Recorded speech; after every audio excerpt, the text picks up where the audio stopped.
welcome back to this kind of special episode of StichMethod for In the Mind of Jerry Garcia for Crazy Fingers. Now before we begin, just in case if you found this video without seeing my first video with Alan Gilman of the band Uncle John's Band, you really want to watch that as a companion piece. I got to sit with him. He is my favorite Jerry tribute guitar player. You see in the video, he's got perfect pitch. He's a wonderful guy to hang with. And we talked about the solo, and it was such a fun time that I decided to make a lesson just with the lesson, and so this is for you to learn exactly what we're talking about, but please watch that video. It'll be linked below, where I'm discussing what Jerry does with Alan, and it was such a fun time, and it inspired this video. I was going to make snippets during that live feed and kind of like put it in, but I realized, nope, just a whole other video. So here's that video. So let's really quickly talk about Crazy Fingers. The chord progression in the Crazy Fingers is outstanding. It is my wife's favorite Grateful Dead tune, and I was lucky enough to hear actually Dead & Company play like their only one in Atlanta, and it was just a sign that I had to do it all. So here it is. All right, let's get right down to it. The solo section for this song occurs over this chord progression, and I'm going to play it for you really quickly. I'm just going to play standard kind of bar chords so you can see it. I'm not going to play anything fancy. If you want to write this down, if you want to look it up online, they're all pretty much correct. But it's D, C, and then G, and B flat, F chord, F minor, and then the G with the G sus4. And then B flat major, then B flat minor, E flat major 7, C minor, and then the G, and then we suspend it.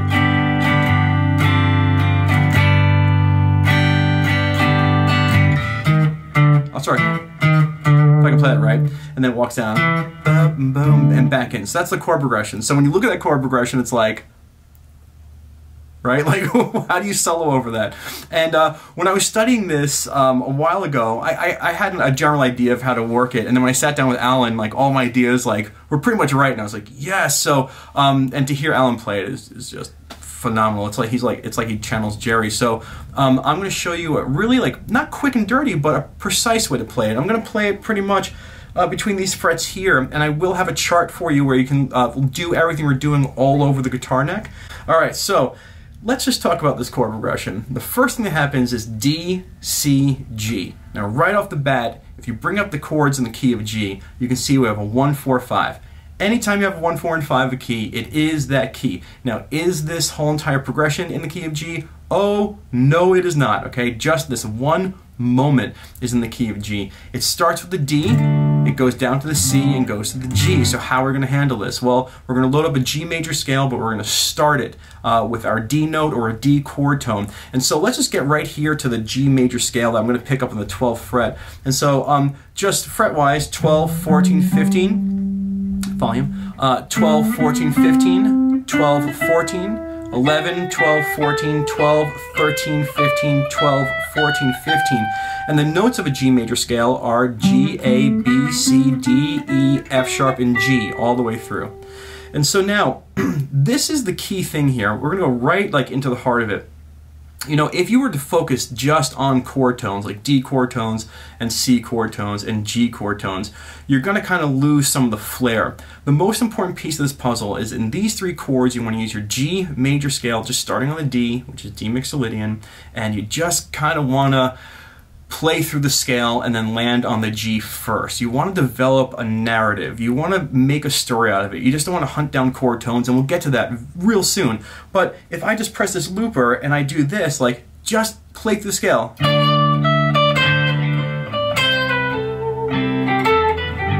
Right there. You know, anything you want to do is going to come out good. I don't know why my looper is so far away. All right, anything you want to do on the scale is great. I'll do it one more time, and you can come up. Here's a D here if you want to try it. Like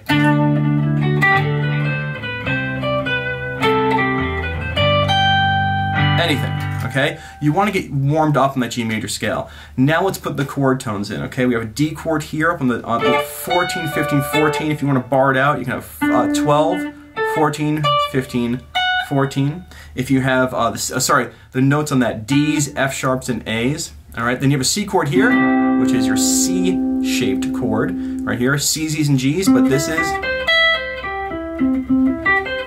that is your C arpeggio. Then you have your G chord here, which is your G shape, and you have your G arpeggios here. Those notes are G's, B's, and D's. Now, if you watch the video that I do with Alan, we talk about how important it is to really like land on the B when we get to the G part, okay? Because that's uplifting. We're D, C, da da da da, and ba, and it really, you know, Jerry Garcia really loves that major third and the major chord. So let's just see what happens here. Now, I'm not going to be, you know, I'm not going to micromanage this lesson. If you guys are familiar with StichMethod, you're kind of catching my lingo here. You know, I am going to focus on some chord tones if I can, as they pass by, as I listen to them. But when I get that G, I might hit that G, but I'm definitely going to end on that B. It's a quintessential note, if I had to say so.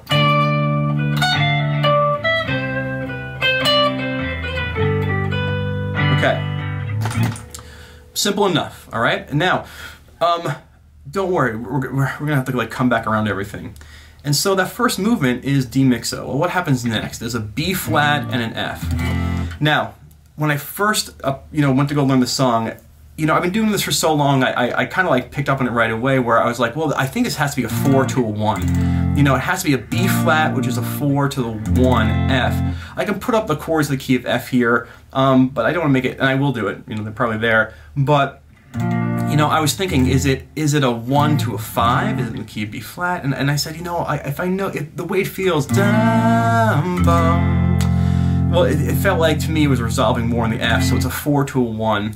And so what's really cool about this is on this move here, you can take your G major scale, everything you did, and just move it back 2 frets on the guitar.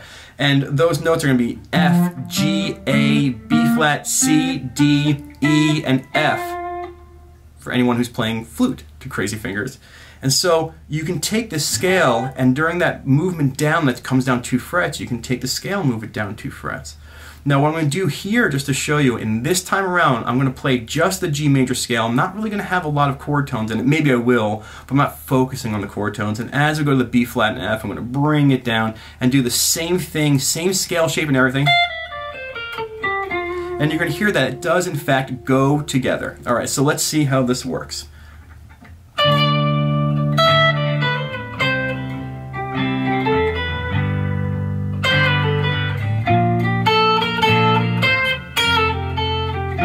Okay, perfect. So we have this 2-step down movement. And now let's talk about those chord tones, all right? You have the Ds, the Cs, and the Gs that Jerry is hitting here. And he has some Jerry-isms, which we'll talk about. Then for the B flat, we have a C-shaped B flat, C-shaped B flat chord barred on the 10th fret. And you want to hit some of those notes for the B flat. And the F is a G shape. And so these notes here, the 10th fret and 13th fret. And again, I will have a chart for all this. Become target notes to hit when that chord makes its little like presence known. So let me just be a little bit more focused on those chord tones, and we'll see how we do here.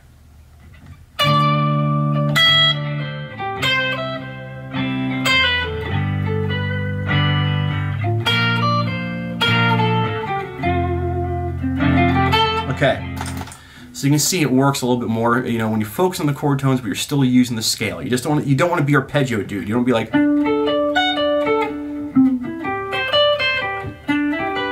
You don't want to do that stuff, okay? So now we get to the F minor. D, C, G, B flat, F, F minor. And now it's like, oh my God, like what just happened here? And here is a cool thing to realize is so far we've seen 2 key changes happen. The key of G down to the key of F. Now we have an F minor. And this F minor is a rogue chord. And I want to explain really quickly, and you probably saw it in the video I did with Alan that's linked below. And what's really cool is this vocal line is a chromatically descending vocal line. Now once it gets past the D chord, once the C comes in, watch how the vocal melody rides down this chromatic scale.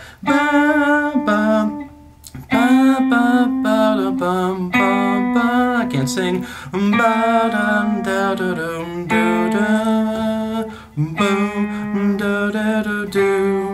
And so this whole vocal line is built around this chromatic descending line, and it's why we go from F, ba, ba, to F minor, ba, ba, because the vocals do it. So this F minor makes its appearance not because it's in a separate key or anything, because the vocal line drags it into that. So if you watch the notes of my G string, this is important.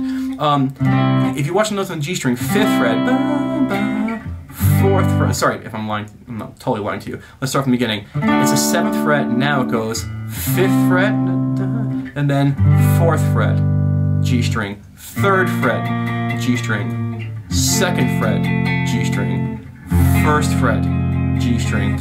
And so we isolate this chord, and you can use 3 possible things that Jerry does. Number 1, you can use a straight up F minor chord arpeggio. One of them right here, this F minor, A minor shaped chord on the 8th fret.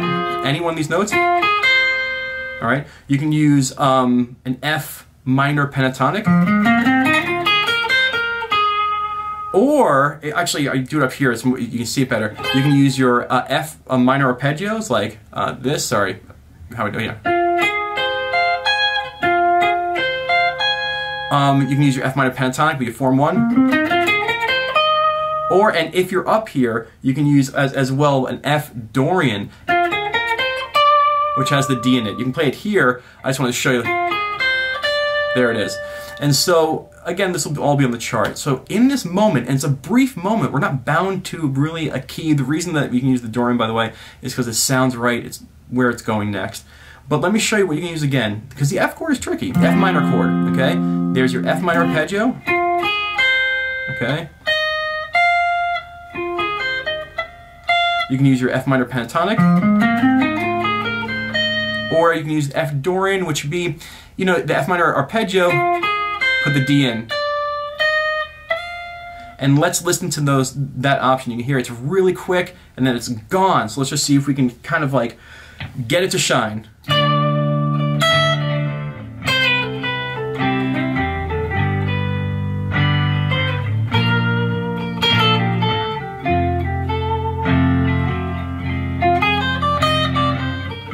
Okay, anything you want to do there.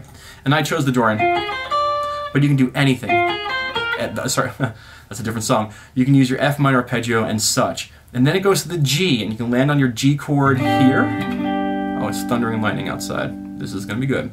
All right. And so here, you probably want to end your phrase. We started here, we're coming down here. Here's your C-shaped G chord, and he's back on the G, and you can use your G major scale. Here's your G where you can climb back up and get back into where you started here. So let's see that whole phrase. Let's see if we can say the chords out loud too. Oh God, okay, here we go. D, C, G, B flat, F, F minor, G. Okay, now, one last thing I forgot to mention is when you get to that G, there's a G chord, and there's a quick suspension where he hits the C. And the thing that Jerry does is he goes back to that major third, right? Goes back to the major third on the B string, and then he'll bend it up to the C. You can probably hear the thunder rumbling. I hope it's not too terrible to listen to. Ooh, all right. And so I'll play the whole thing again, and I'll shout it out. I want you to hear that B and that bend to the C when he goes to the C on the suspension, and back down to the B. Here we go.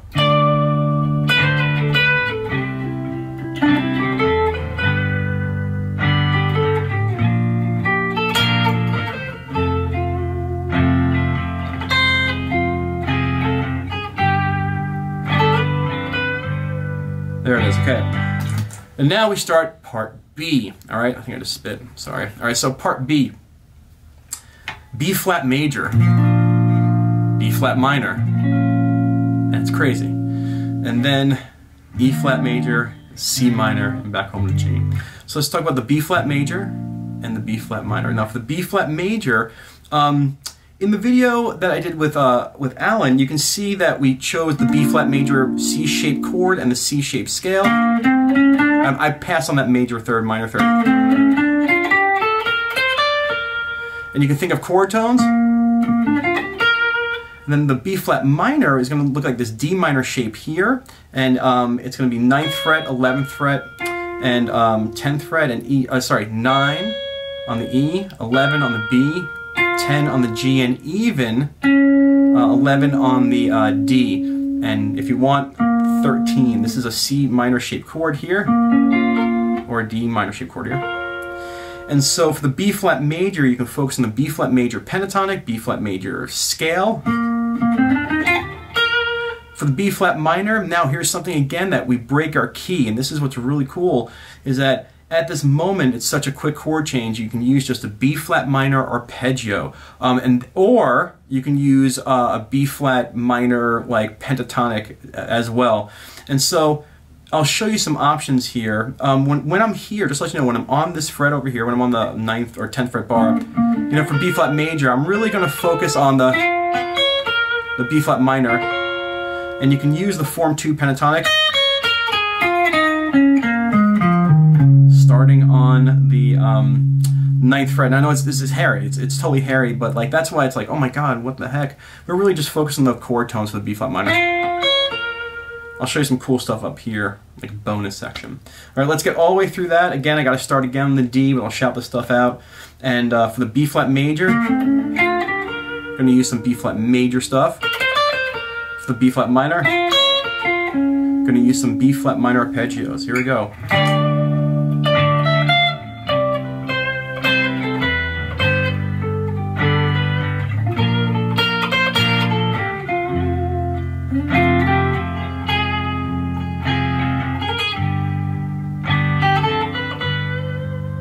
B flat major, B flat minor.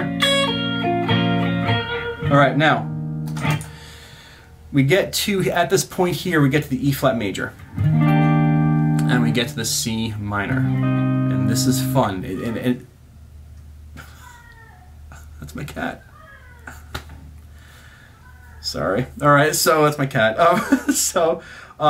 We have this E flat major 7 coming next, and the C minor. Now if you watch that video, you know, I was like, well, this has to be a 4 chord or 1, and if and I'll explain this stuff to you, but to make the long story short, this is the 4 chord of B flat major, and B flat major 2nd chord is C minor. So when we get back to this E flat major and the C minor, you can snap back into the B flat major scale that you just were in, and you can find those chord tones. Let's talk about this stuff. If I was on the B flat major scale, which is the C shaped scale, so if I played it right, you know, I can find my E major 7 here, okay, 10, 11, 12, 13, and then for the C minor, you can find your C minor in the D minor shape here if you want, 11, 13, 12, you can see it in the C minor shape up here if you want. You can, heck, go to a C minor pentatonic if you want to. But really, you want to see the chord tones. So here's your E flat major, E flat major 7, and here's your C minor. And all of this, the E major 7, E flat major 7, and the C, I'm just going to grab onto that B flat scale. But really, look for those chord tones. And then the G comes, I'm going to go back to that B on the G, right at the end. So let's see if we can do the whole thing. And I know I'm going quick, but again, there will be a chart, and I'm going to show you some more stuff next time around, but I got to watch the time on this camera, and I'm going on vacation in like 4 minutes. So here we go. D, C, G, B flat, F, F minor, G, suspended, B flat major, B flat minor, E flat major, C minor, and there's that B, suspended, come back to B. Now, I know I'm doing a lot of talking here, and it's hard to talk and play at the same time, but hopefully I'm doing my job of showing you like all the different things you got to do for crazy fingers. I mean, you got to have crazy fingers to play crazy fingers. But this is what's happening now. When you watch Alan play or watch Jerry play, they're all over the place, right? And so I wanted to keep it as simple as possible, and it's not so simple. But if you're a fan of StichMethod, I think that you're following along and everything should be okay. And so a couple of quick things here is, I've watched a couple of Jerry things a long time ago. I noticed something, and I like doing it, which is for when he gets to the B flat major and the B flat minor, he likes to go up to this 3rd fret area and play this B flat major scale shape here, which would be a G shaped scale. It should be like, oh my god, 15, 17, 18, 15, 17, 18, 15, 17, 14, 15, 17, 15, 17, 18, 15, 17, 18. And what he does is he mixes, right there, the minor 3rd in that scale anyway. So when it goes down to the B flat minor, he knows where the minor 3rd is, right there. And then he'll play the B flat major and kind of hit that minor 3rd, setting himself up for the rest of the solo. And in here, when he's in this B, I'm showing this last little thing, when he's in this B flat minor, B flat scale up here, again,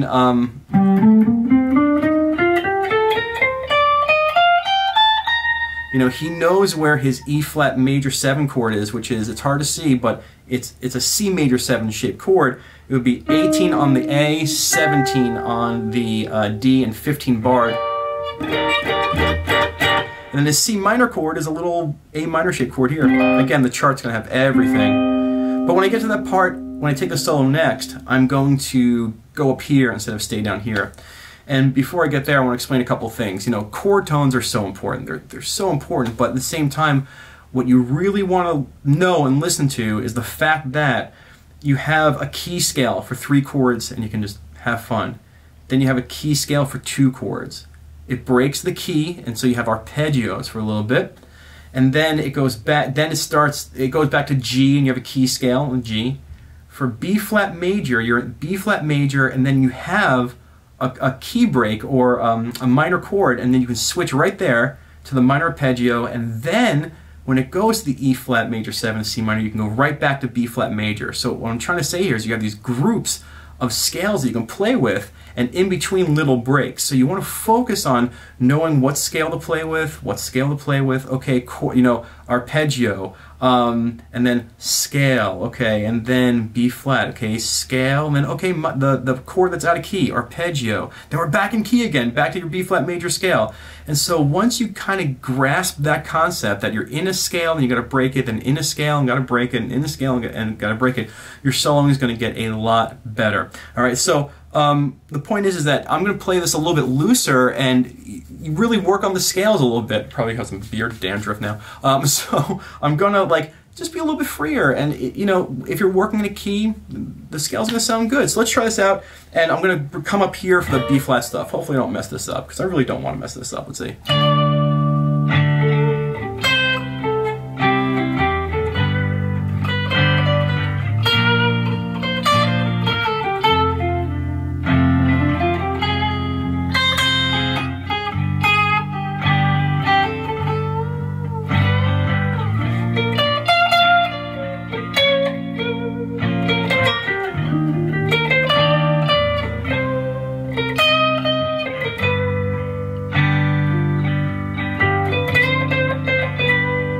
Okay, so there was there. Now, a couple last things, and listen, this one is probably my most intense Jerry video, because there's a lot going on. You can rewind this, you got a rewind button, rewind it, watch the stuff, you know, lower the gear on the icon to 75%, because I'm talking fast, because I'm all hyper for this. And so, you know, the last thing I'm going to leave you with is when you listen to Alan Gilman play it, and it's so awesome. He puts a couple of Jerry-isms in. I just want to talk about that. You'll notice in the video when the E flat major 7 comes, all right, here's your major 7th. Jerry or Alan will load up and do this, and it's just so beautiful. This is a Jerry move. Now, I'm not very good at the Jerry move. He's so smooth, and he played it a lot more than I did. But this triple pull-off, actually quadruple pull-off, 1, 2, 3, 4, quadruple pull-off. and he starts on this note here and ends on the major 7th. You can hear him do this all the time. In some of my videos I talk about when he's on a C-shaped chord, he'll do that move from the 5 to the 3. Like 1, 2, 3, 4, 5.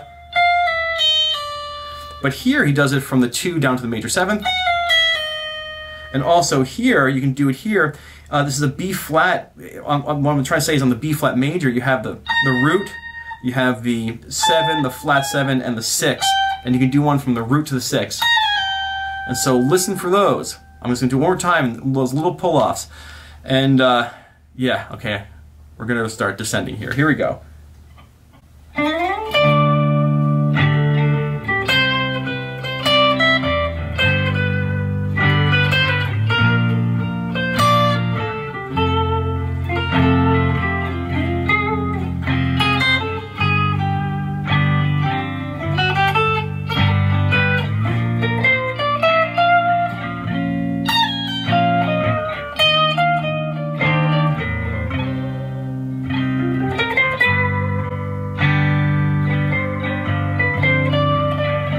Alright, you heard me get one of them in there because I just actually closed my eyes and played.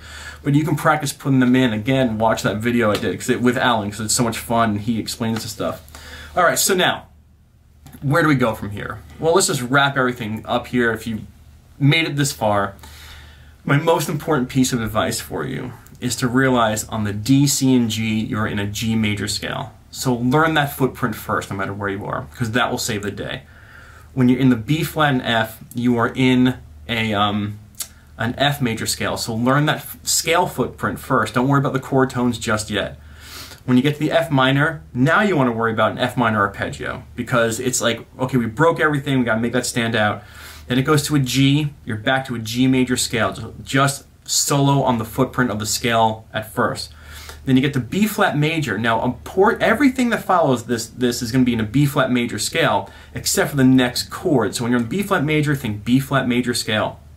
When it gets to the B flat minor, you got to think of like a B flat minor arpeggio.